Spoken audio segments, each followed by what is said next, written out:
Hi guys, welcome to another episode of Tooltime with Devongunsmith. Anyway, it's about checkering tools. In fact, it's about making your own. So let's get into it. If you enjoy the content, don't forget, like, subscribe and click the notification bell. These are not the tools you're looking for. Okay, we're going to take an average, ordinary flat-bladed screwdriver and we're going to make a homemade checkering tool with it to see how efficient a basic tool conversion can be. So let's get into it.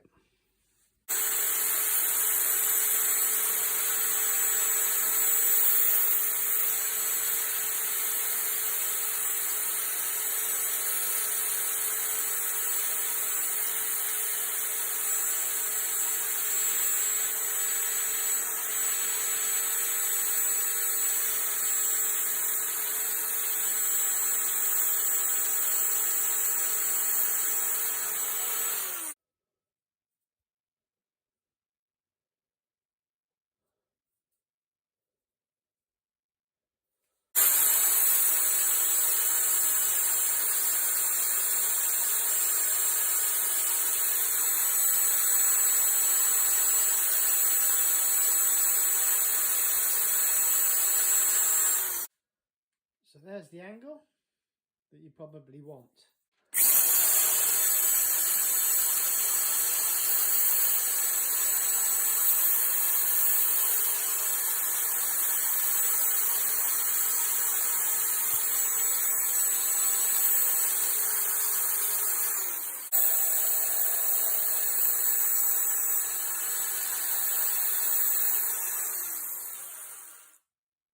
Now we're going to try and get the angle.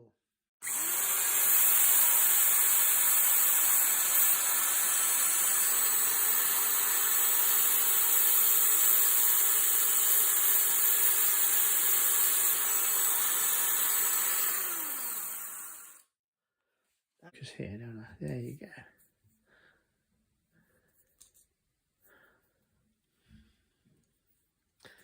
See how good I've done it by eye? I don't know. It's a bit shallow. It needs to be more, I say shallow, it's too pointy to use. I can't think of the words when I'm doing it. Okay, so angle's right now. Really hard to show you this on camera. So that's what I did with a linishing wheel. The belt, sorry.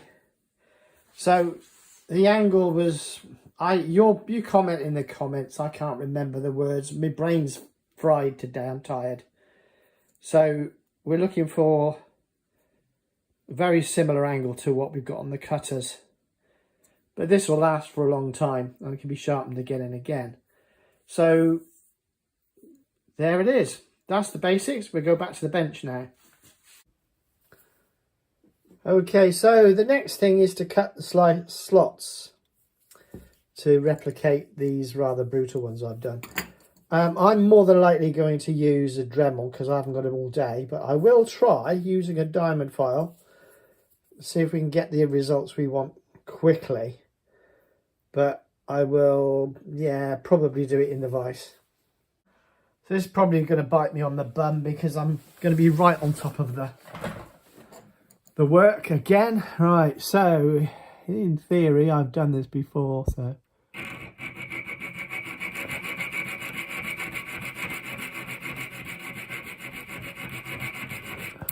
you can get some level of work done like this.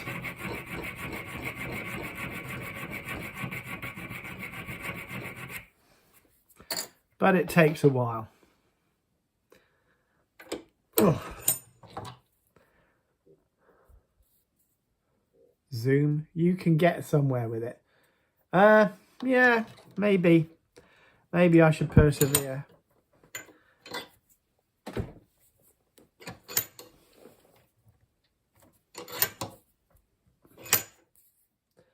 Let's see what we get.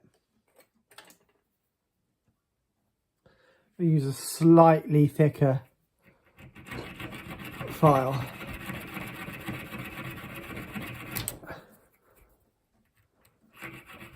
Yeah, no, I like the other one. I'm going to look for some pointy files so that we can get a cut. Right, so I prefer a drag cut on mine.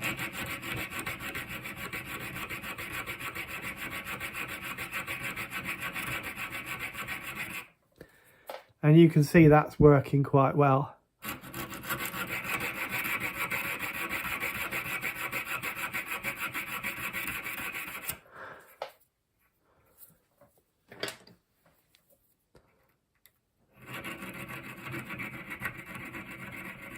Although Dremel is still looking quite attractive for speed, I mean.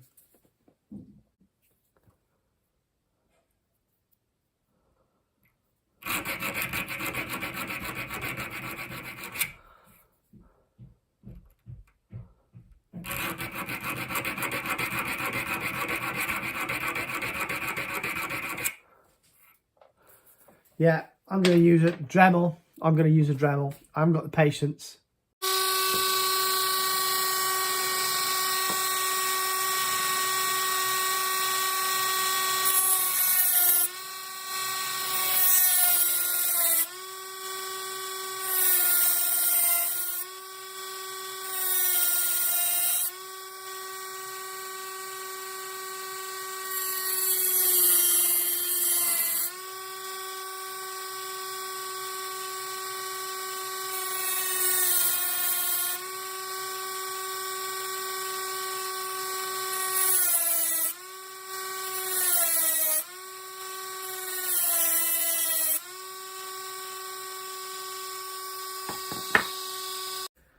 And there you see it.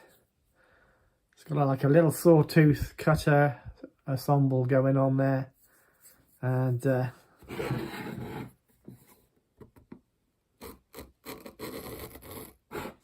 yeah, it does the job. It's probably a bit too vicious, if anything.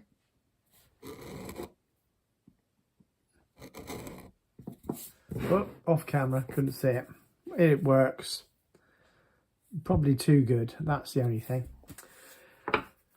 So there you go, there's a proof of concept anyway for you. Something you can do at home. It feels good and sharp, but of course they're all freshly sharpened.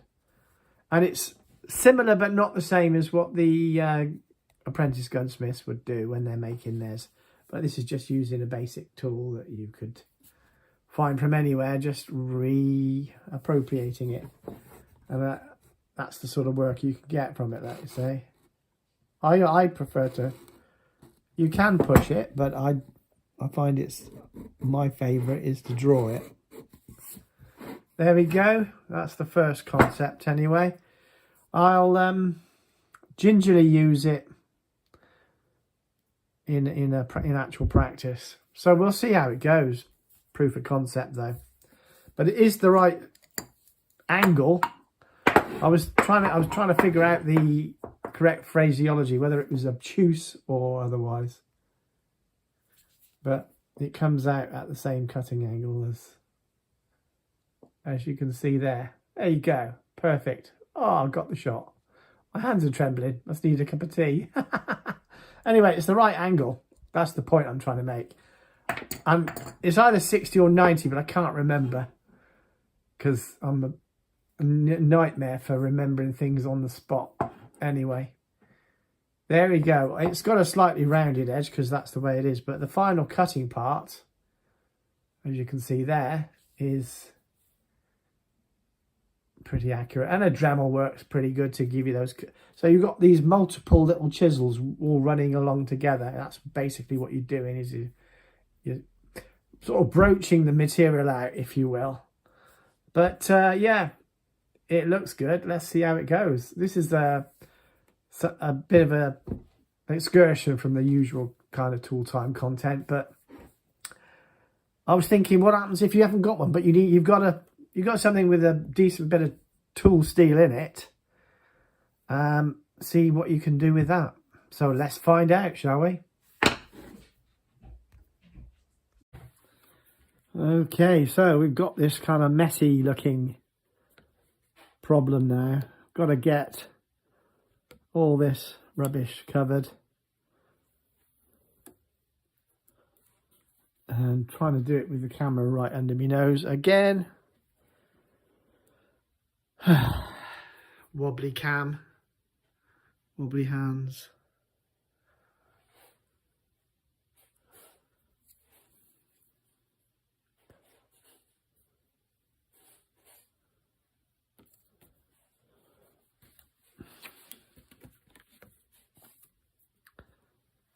I'm literally got the camera under my nose. It's not fun. Things I do to try to create content for you guys, honestly. So you'll have lots of heavy breathing on this one. Oops. Right, so we've got approximately the right angle there. It is by eye, not going to lie. It's all eyed out. Right, trying to find a sharp blade there. Can't find one when I want one. Should I just do it? Should I just go for it? See what I get. Now I'm chicken. I don't want to spend another 6 hours fixing somebody's gun when I've done it once already. Right, let's see what this does. It feels very sharp.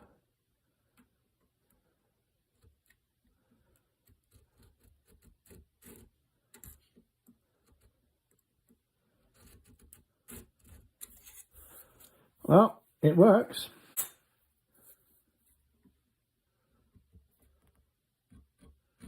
So if I screw up, guys, you're going to see it. It's the fear of effing up. That's the problem. I was feeling the angle slightly off, but it's going to take me a while to get accustomed to this. I'm going to grow some cojones.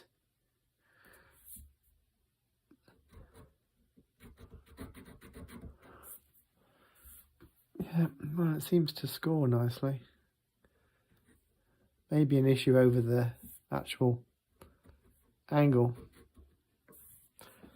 I can't see it as good as you can see it. That's the annoying thing, because I'm looking to one side. Right, I haven't got the courage to do this. Don't look. I'm going to do these first cuts without the camera running, with the camera out of my way, so I can work on look at my. I need my head about here. See what I'm doing. So bye, guys.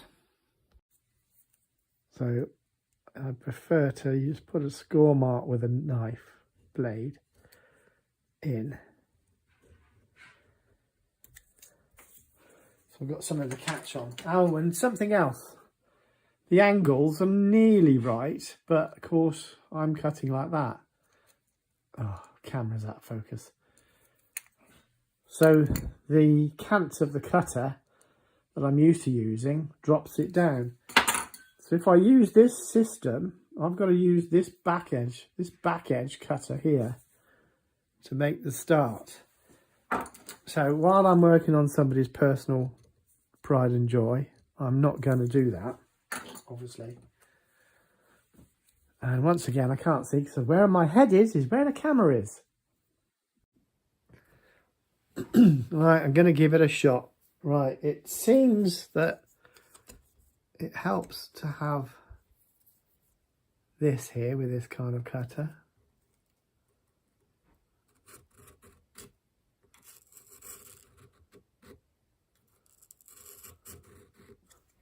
To get that started, and I'm using the back edge here to start with,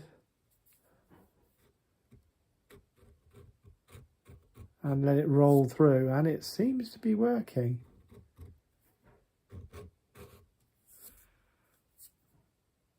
Yep.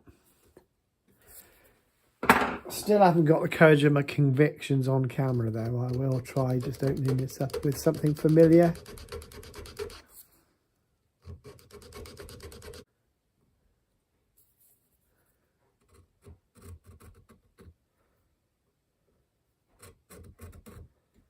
Yeah, that definitely cuts nicer. That's what's making me, because it's not the usual sort of almost blunt feeling I'm used to. I think I could get quite confident with this over time. So theoretically, I should better get into that there using this kind of cutter and pull that tightly there. Yeah.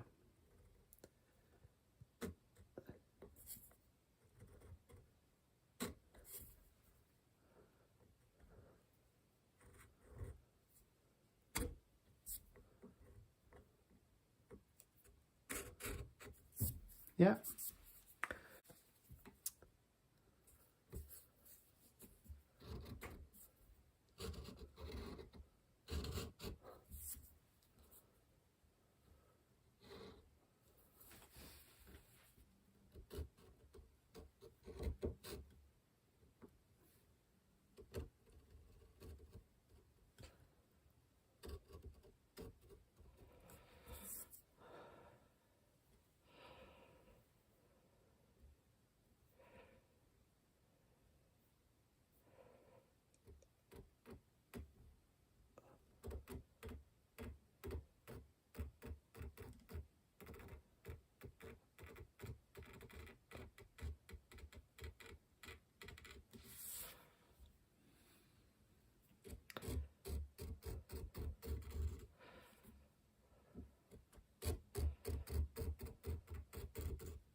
I need to bend this about there with a bit of heat. I wonder if I can do it without wrecking it or melting the plastic.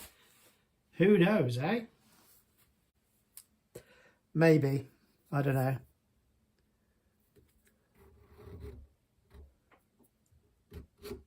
It's working.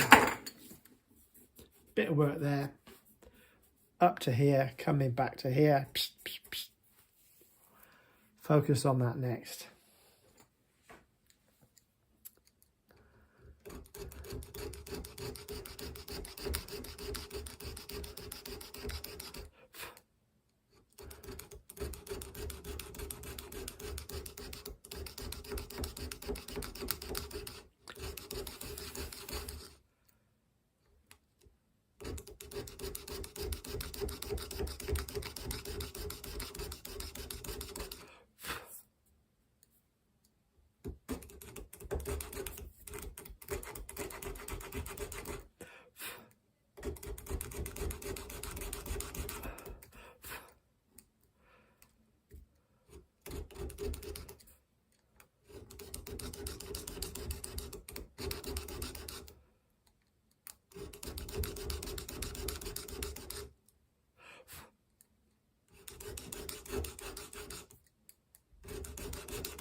Well, here we go. Gonna probably break it.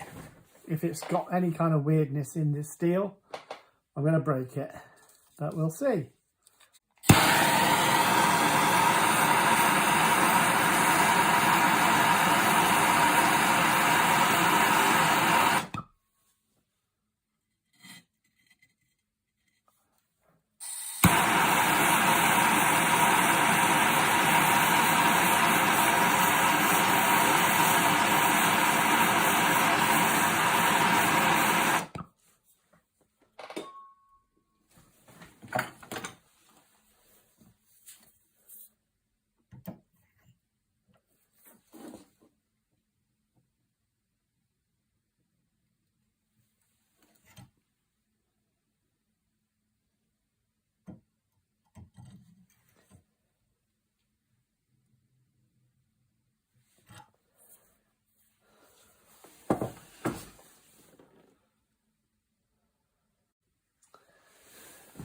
Now it's got a temper on it, which I didn't really want, obviously.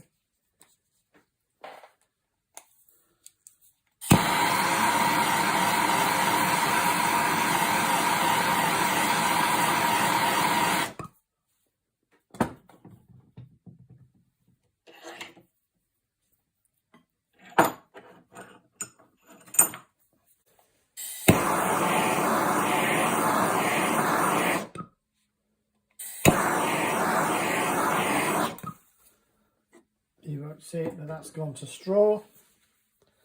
Quench again, you can't see that either. Let's see if I can open that up a bit. There you go. It's in my tallow pot there. Oh, I suppose this will be another little thing, the mini forge, and how that came about. Yeah, that'll be another tool time, I guess. So, now that's got a bend on it, flipping hand and camera all want the same space. Again, still. Right, I can barely get my hand in here now. But that is a better angle now. Works for me. It's a bit more what I'm used to. I'm sure I'll end up tweaking it again, but I can actually use that as a useful tool now. And it definitely feels right, which is nice. There's a few errors down here. I know about them. I already know.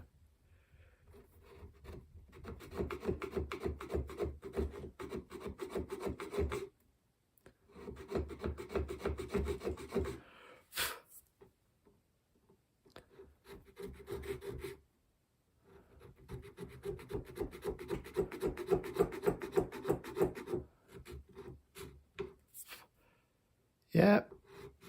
There's a slight technique involved, but I can feel that would work beautifully for I think this would be great for cleaning up. You may have noticed I've used it to do the border with as well. But that definitely wants to work.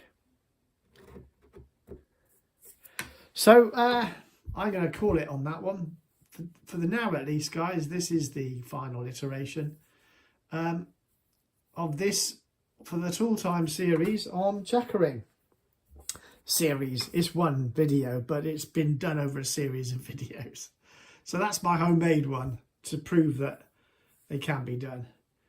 Okay, guys, till next time, thanks.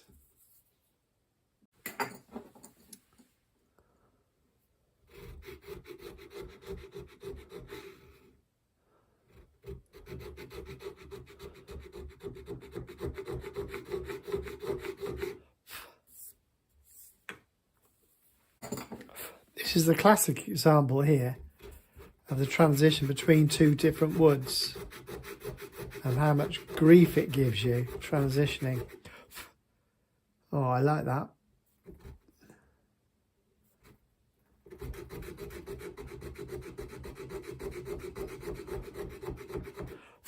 That's definitely sharper than the Denbart ones, because they're not really man enough for it, in my opinion. That definitely gets through it. Can't see what I'm doing. Maybe you'll be able to see better for a moment. That'll be annoying, but it is what it is.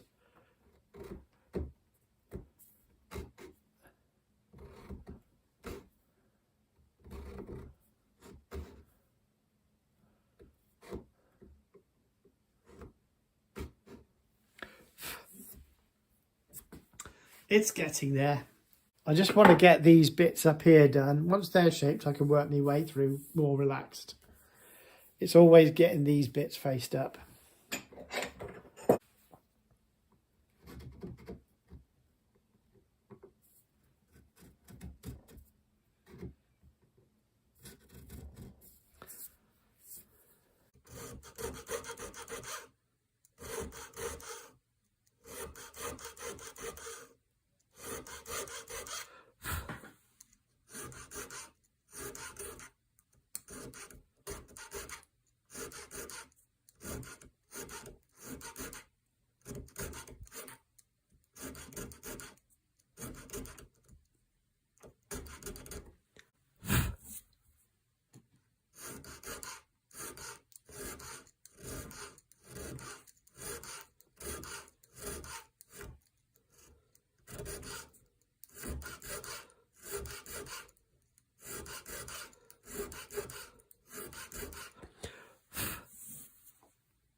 Okay, a bit of a reward for those who waited all the way till the end.